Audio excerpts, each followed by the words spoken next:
Hello, everyone, and welcome to another chapter of Jack Jameson, archaeologist and avid adventurer.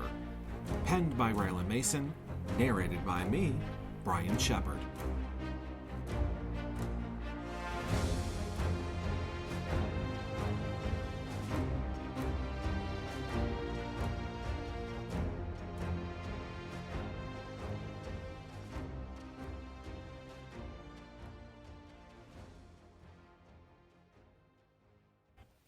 Chapter 9. Creepy eyes just looked at us as we both just stood there. Chris pulled out his phone and snapped a couple of pictures. This is the beginning of a historical find, and we were just standing in the front of the gate. It's true what Lorena said in her diary. The statues were scary looking, and it made us not want to move forward. Like they were still standing guard all these years. Yet, if it was not for the fact that we had Cassius and now a biker gang after us, we would have taken time to investigate and document our findings. We could always do that later, if we survive this, which I hoped for anyway. Walking through what would have been the gate to the city felt exciting, considering it must have been a long time since someone walked through. Of course, my mind went crazy, as most of the buildings were crumbling or nothing was left except the foundations, most of which were buried in the ground or taken back by the jungle. Vines and trees were everywhere. We could hear the sounds of birds, which, of course, the harpy, as they were perched high up in the trees, along with Goldie Monkey, a native in the area. Like I said, over time the jungle just took back the land by crushing and squeezing the life out of all the buildings. The only building that stood out was the temple. There was no mistaking that it was in fact the temple, as it looked just like the drawing that was etched into the rock face. The temple was pyramid-shaped and adorned with different animals and bird statues as the building went up. Their eyes bore into us like they were waiting for us to enter. "Jack, how do you suppose we get in?" Chris asked as he snapped a few more pictures, grumbling as he looked back at his photos. Handing the phone over, you could tell some were blurry. Well, I told him he needed a new phone. Looking at the last picture he took at the top had what looked like an opening. The temple still had about 70 to 100 feet left, still reaching for the sky, that we now needed to climb. "It looks like we need to climb to the top. There seems to be an opening. I'm hoping we can get in there and see if we can't rappel downwards," I said as his eyes widened as he looked at the top, no doubt worried about what we could be facing once inside. "We will be fine, no worries. In fact, we don't have time to worry, as you know who will be here soon." Which, that had him starting the climb upwards. I knew that would work. The climb was something else. The higher we went, the quieter it got around here, as if the statues and the wildlife were watching and waiting to see what we were doing. A creepy feeling, if you ask me. Chris didn't notice, thank God. The sun was now fully out. Sweat was beginning to pour from everywhere. We needed to get inside, and fast. No need to roast out here. That, and we were pretty high up. I'd like to know how anyone flying overhead never saw this place. Then again, with all the trees surrounding the city, and with the overgrowth, I can see how it would have been missed. "It still amazes me that it's still standing," he said as he made it to the top. Me right behind him. The opening was big enough for us to fit through, as I'm sure over time stone blocks fell away or inside, causing this opening. Now it was time to tie off the rope, which I did around a statue of a monkey. Hopefully it didn't mind. I had to dig around in the bag for the glow sticks, which I then cracked and threw down inside, watching to see how far it fell and if I could still see them, which I could. Barely. Well, here we go. I'll go first. There's no telling what the condition is once we're inside. I also would not put it past them to lay traps. So, stay behind me and watch your step, and don't touch anything, I said with a bit of seriousness, as I was worried he would get too excited by seeing something, and then bam, a trap would release, and well, you've seen the movies and what could happen. Putting on gloves, I then crawled my way through the opening as I took hold of the rope and started my descent down into darkness. The light from the sun only filled the top part, so seeing the bottom, forget it, as only the glow stick is what I aimed for. I passed what looked like a chandelier that hung from the middle down. The candles long gone, as heat most likely melted them away. "All right, Chris, I made it. Your turn," I yelled up, as I could see him peeking in. "Okay, here goes nothing," he said back, with what sounded like, "Please don't fall," most likely talking out loud. Chris came down the rope, which, by the time he got halfway, the rope had wrapped around one of his legs, preventing him from continuing, and when he went to untangle himself, he accidentally let go, sending him backwards and falling. Poor Chris just hung in the air, swinging side to side. I had to laugh, just a little, as he swung with his arms crossed, not looking pleased. "A little help here? Are you smiling? As I don't find this amusing at all, Jack," he said as I walked over to help him down. "Me? Smiling? Never." I lied. It was funny. "We don't have time to be monkeying around, Chris," I added. Which, okay, maybe I shouldn't have. I helped him down, and with him standing on both legs, I searched for something to light the way. On the wall to my left looked like a torch, which was covered in spider webs. Gross. Trying not to think about it, I reached for my Zippo in my pocket and lit the old torch that came to life and showed off the inside of a beautiful building, or what was left. Dirt mixed with stone bricks piled on the floor while roots and vines took over the walls. Leaving the room, we had to slide our way into the inner room, which you could see broken chairs and furniture that once sat many people who most likely came in to pray, as there was an altar at the end of the room with a tall statue of a woman, and she just happened to have a crown on her head. "Extraordinary. I wonder if this is Lorena," Chris said as he snapped a few more pictures. "Damn, I have about 10% battery left." I was looking for tombs or some sort of burial site. Nothing. I don't think that they would have put her or the king out in plain sight. There has to be another place.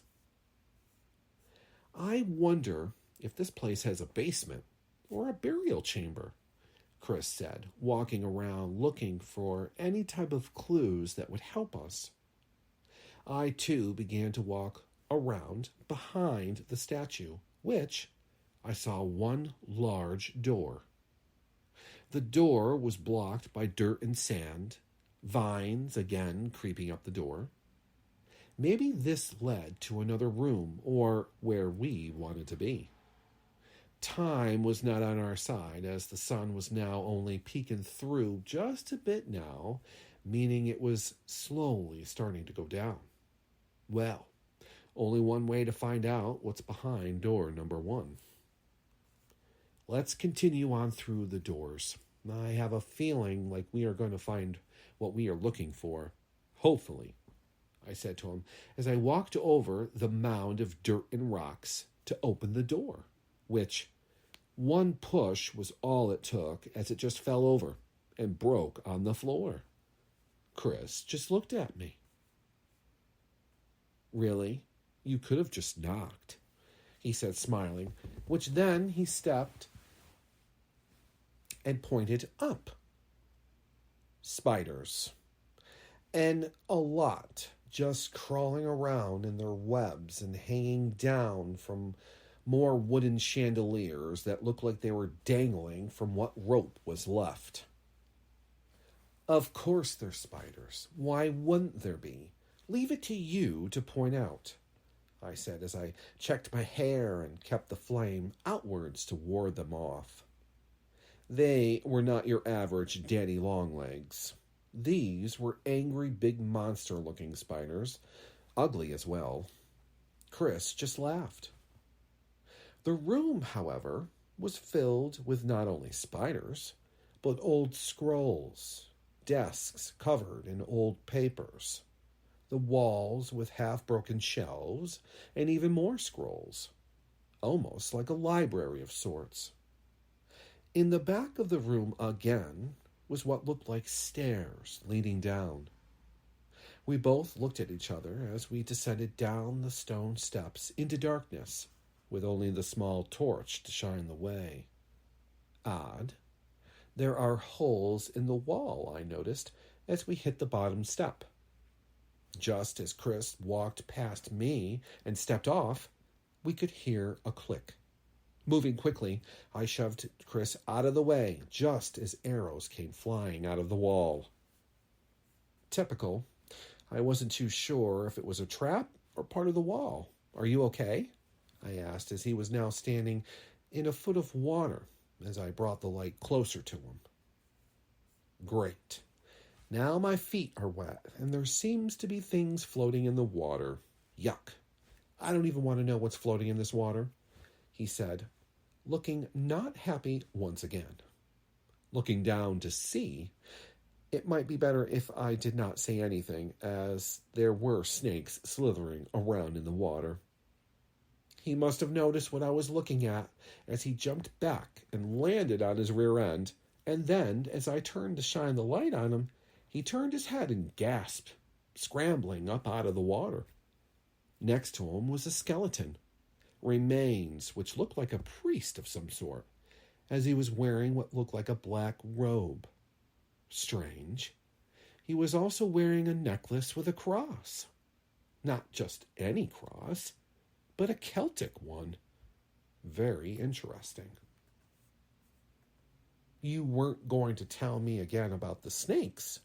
A little warning next time would help, he said, looking at the priest, or what was left of him, as a snake popped out of its eye socket.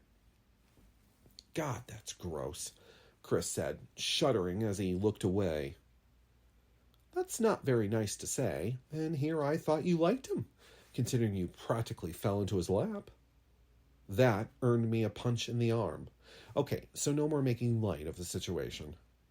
Shaking his hand from hitting me, I then turned to see what looked like two tombs side by side. No markings to indicate which one was hers, even if she was down here. Then it dawned on me. The priest was sitting in front of the one on the right. That has to be hers. Here, hold this while I slide the top open, if it'll move. Handing him the torch, which was on its last leg. So, time to move quickly. As I pushed the slab of stone over, I could hear a clicking sound, and then what sounded like something opening in the wall, because as soon as it did, water began to pour out, rising, which meant more snakes in the water. I hurried up and pushed the cover open to reveal who I have been looking for. Queen Lorena. She was laid to rest in what looked like a green dress with white lacing, and in her hands she held the same cross as the priest, except hers had green gemstones, a real beautiful piece. One which would stay with her. The crown, however, still sat upon her head. In the light, you could see traces of her red hair, mixed with mostly white. Jack, Did you find my crown? A voice said from the top of the stairs. A voice that belonged to none other than Cassius. Why now? Why not get here after we left? With Chris still holding the torch, I grabbed my bag as Cassius came down the stairs, with 2 men, of course, all with guns, while keeping in mind that the water was still coming out of the walls. Well, well, well, we meet again, and I want to thank you for doing all the legwork. Chris, you look worse for wear. Doing okay? He said with that grin on his face, the grin I hope to knock off his face. I think you have something that I want, Jack. Are you going to hand it over, nice and easy, or are you going to stand there while I kill Chris, right here in front of you? Then I can take it by force. You're both going to die anyway, so realistically, you should just hand the crown over so you can die together. Oh, how sad. He laughed, which had his goons laughing. We weren't laughing, which that had Cassius motioning towards Chris, and one of his men then punched Chris right in the stomach. Chris now bending over, then kneeling in the water, trying to breathe. I then moved down to Chris, only to have a gun at my head. Don't move, he'll be fine for now. Where's the crown, Jack, or does he need more? Grinning again, as if he was enjoying this. Jack, just give it to him, Chris said, trying to stand back up. You better listen to him, Jack. Maybe that knocks some sense into him, and maybe he'll even rethink about getting back with you. Now, for the last time, where's the crown, Jack? Now, with the goons pointing both guns on Chris. So I did what Chris told me to do and gave him my bag. Jack, you did the right thing today. You helped me find the lost city and her precious crown. It's too bad I won't be keeping it. I have bills to pay. Then I can continue on with finding more treasures, now that you're going to be busy dying and all. Poor thing. Okay, boys, tie them up. So, when the guy to Cassius's left moved towards Chris, and the other to the right moved towards me, they both must have heard the same thing I did, as they both stopped. Click. Chris and I looked at each other as I took his hand. 2 things happened.